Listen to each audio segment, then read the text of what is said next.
શક્તિપીઠ અંબાજી શ્રાવણ માસ દરમિયાન શિવભક્તિમાં લીન બન્યું છે. અતિ પૌરાણિક અને સ્વયંભૂ પ્રગટેલા કોટેશ્વર મહાદેવ મંદિર તેમજ પવિત્ર સરસ્વતી નદીના ઉદ્ગમ સ્થાનેથી શિવભક્તોએ ભવ્ય કાવડ યાત્રા યોજી હતી. કાવડ યાત્રીઓએ કોટેશ્વર મહાદેવથી મા જગતજનની અંબાના નિજ મંદિરમાં આવેલા અંબિકેશ્વર મહાદેવ સુધી પદયાત્રા કરી હતી. જેમણે અંબિકેશ્વર મહાદેવનો જલાભિષેક કર્યો હતો. હર હર મહાદેવ અને બમ બમ ભોલેના નાદથી અંબાજી નગરી શિવમય બની હતી. કાવડમાં લાવવામાં આવેલા પવિત્ર સરસ્વતી જળથી ભગવાન શિવનો વિશેષ જળાભિષેક કરવામાં આવ્યો હતો. પૂજા વિધિ અને જળાભિષેક સાથે આ ભવ્ય કાવડ યાત્રાનું ધાર્મિક રીતે સમાપન થયું હતું.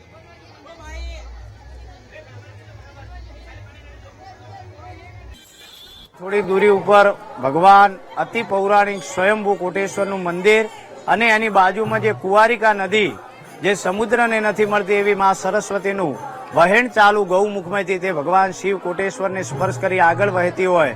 આજે અંબાજી ભક્ત મંડળ દ્વારા જે કાવડ યાત્રાનું આયોજન કરવામાં આવ્યું મા સરસ્વતીના જળથી કોટેશ્વર મહાદેવ સહિત તમામ અંબાજીની આજુબાજુમાં જેટલા પણ મહાદેવો છે એને કાવડની યાત્રાથી સરસ્વતીના જળથી સ્નાન અભિષેક કરવામાં આવશે.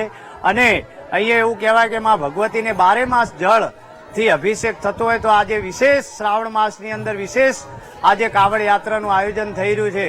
તો કોટેશ્વર મહાદેવ દરેકની મનોકામના પૂર્ણ કરે.